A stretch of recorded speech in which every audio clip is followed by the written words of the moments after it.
Welcome to the Let's Talk Data podcast series presented by SAP, where we explore game-changing technology and strategies with leading experts with the goal of maximizing the value of data across your organization. If you haven't done so already, please follow or subscribe to our podcast on your favorite channel to stay tuned in. Well, hello, everyone, and welcome to our SAP Let's Talk Data podcast, Modernizing Analytics with Next Generation Data Governance. So let me start by introducing our speakers today.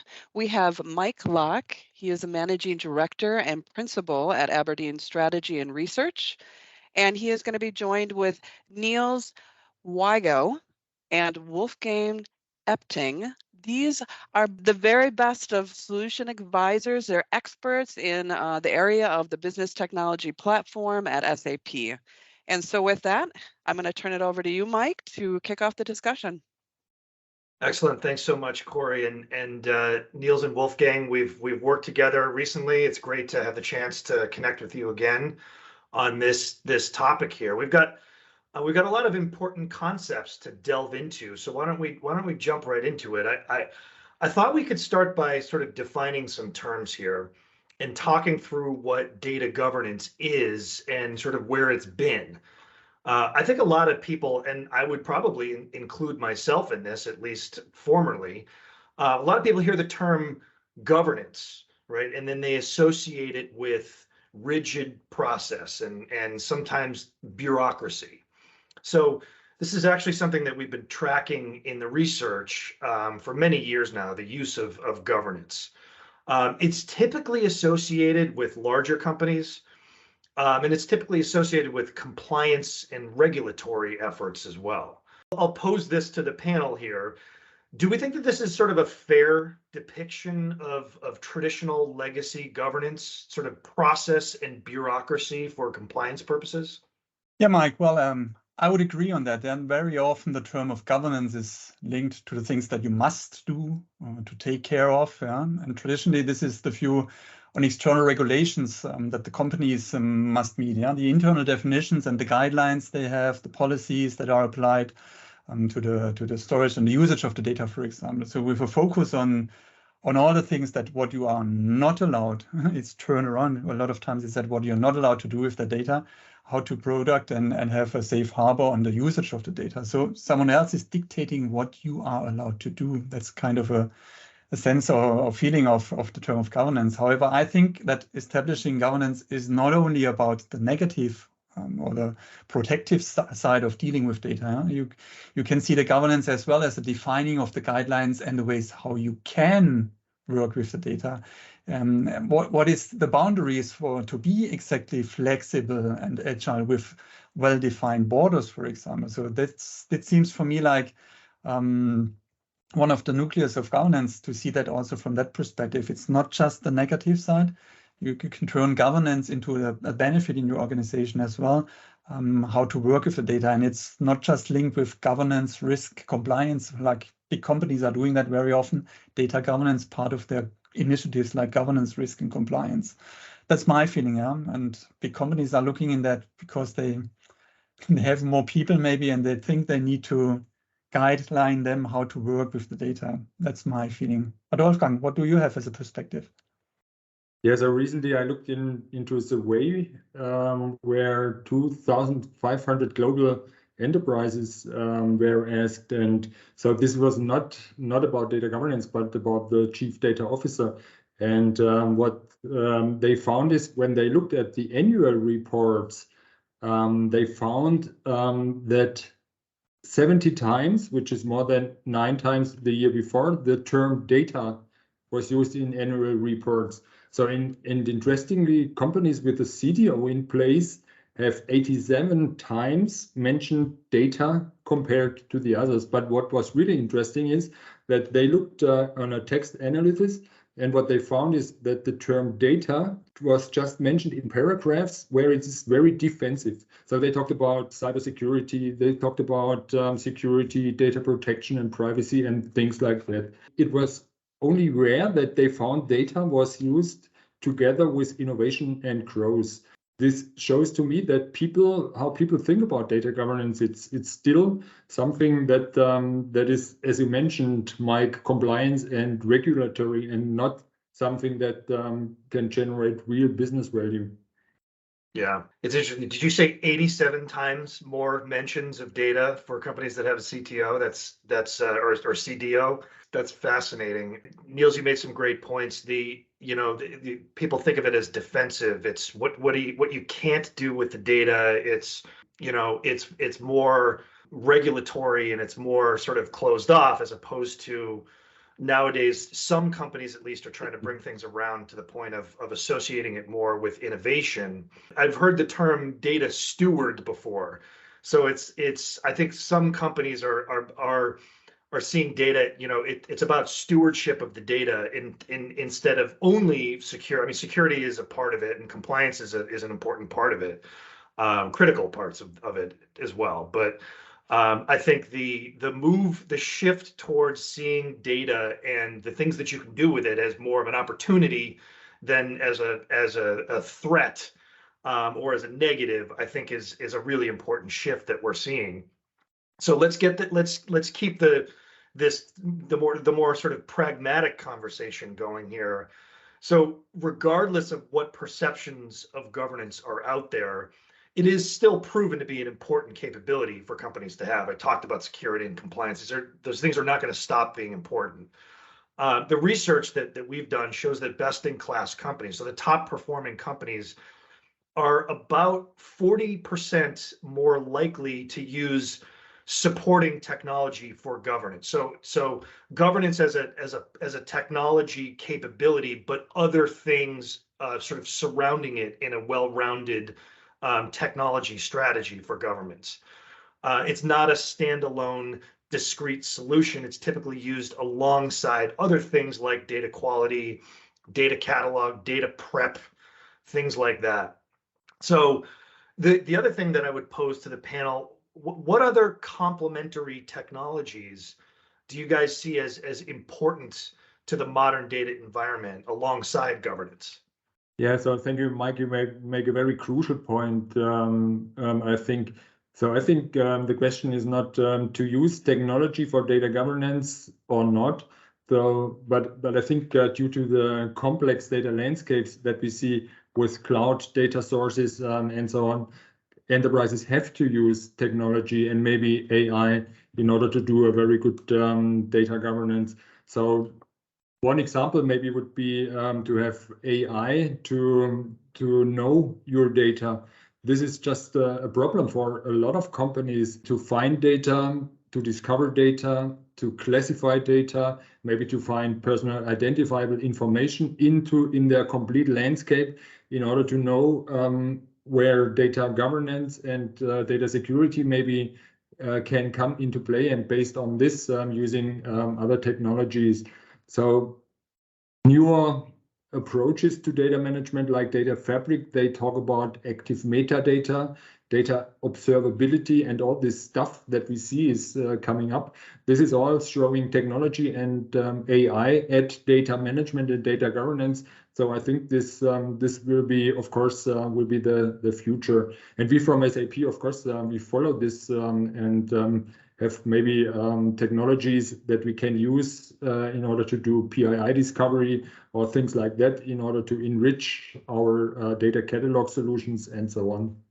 Yeah, and Wolfgang, just to complement and looking back maybe into Mike, what you mentioned. So when we talk to SAP customers, very often is that, well, the SAP system and ERP system is a well-governed system. Yeah, you have data models defined, you have processes defined, you have workflows in there. Whatever is in there should be, and honestly, we all know the reality should be, and it's in reality not the case. But that should be already governed data in there. And it is not a world only with SAP. Wolfgang mentioned cloud coming up. We see a lot of discussions. Can we just copy data from SAP into the data lake and process the data then there? And we say, well, we are losing something like semantics, for example, if you just copy tables like KNA1. And so that perspective is one thing that you need to extend the capabilities that you have traditionally with further complementary pieces like Wolfgang mentioned. And maybe two things that I would add to the cataloging and the know your data and where it is. I see that in the processes around data governance or management, automation would be one of the things to add as capability. Wolfgang mentioned PII recognition, but it's also automating processes when working with the data, automating processes for integrating data by knowing the data models, for example. And a thing recently I had conversation with our guys is linking more process and data knowledge together. So process mining, identifying business processes not running perfectly, but how can I link that then to the data that is produced? Processes are producing data, processes rely on data. So how can I link maybe data and processes in my data management as well? If I identify bad data, how can I directly see what process created that kind of data to improve the process, driven by identifying wrong data? That's one thing that I see as an additional capability around the data governance piece. Yeah, so you guys, there's a couple of really important things that you guys mentioned there that I wanted to sort of hit on. Wolfgang, you mentioned AI sort of at the outset of this, and I want to get back to that, but I talk about the trend that we've seen. It's been going on for a while now, but it continues where it's sort of companies are starting to see data as more of an opportunity than as a problem. So when we first started talking about big data, it was something that needed to be dealt with. It was a problem that needed to be solved and managed. And now it's become more, people are seeing it more as an opportunity to generate insights and to be innovative. But in order to make that leap, there's a few important things that need to happen. And we both talked about one of them, which is, what do I have? I'm trying to make decisions based on data. I'm trying to be innovative. I'm trying to make it an opportunity instead of just a problem. In order to do that, I've got to understand what it is that I have. So you've talked about data catalog and other technologies that help you understand, like, what is the nature of the data? Where are all the different data sources? What are the rights and privileges associated with them? What's the relative cleanliness of these different data sources? And is there varying levels of trustworthiness across some of those? That's an important one, that I would echo, which is, you got to understand what you have before you can really do anything with it. Niels, you talked about automation too. And so I want to bring it back to AI for a second, just as a follow-up. What are some opportunities that you see for AI as it relates to the data environment? Can AI be used effectively in the understanding what you have capacity? And can it be used for automation of some of these processes, like automating the cleanliness of the data and the compliance of it and things like that? Have you seen companies successfully use AI type capabilities in these ways or others? Yeah, absolutely. So one example would be a very large company using AI in order to do first time right approach according master data, for example. This is where the technology can help to have clean and complete master data implemented based on AI, based on a rule engine. So that basically means not people have to type in data, but what can be automated will be automated. And there, for example, is just one of the occurrences where I see AI at our customers really in place and really in action. I think very often it is currently around data enrichment. Let's say we have a good set of existing data, and we can leverage kind of machine learning for creating models for new data coming in and having a recommendation what kind of attributes should be assigned, what kind of hierarchies are in there for these new materials that we are creating. This is one of the scenario I had in mind. The other way we are turning it around is like, do you want to create all your data quality rules on your own manually, or do you want to leverage AI to propose to you based on your existing data what can be the rules that should be applied? Because 99% the constellation is, if A and B is populated, C is also populated with a term of X or whatever. How can you automate the detection of rules that you want to apply to your data quality rules with machine learning technologies? That's what we see in our customer base for the master data governance solution we have as one component, rule mining, as we call it. That sounds very innovative, actually, and it falls in line with where I wanted to take sort of the last question here as we think about, again, on this theme of turning a more of a problem that needs to be managed into an opportunity for innovation, sort of a more optimistic view of governance.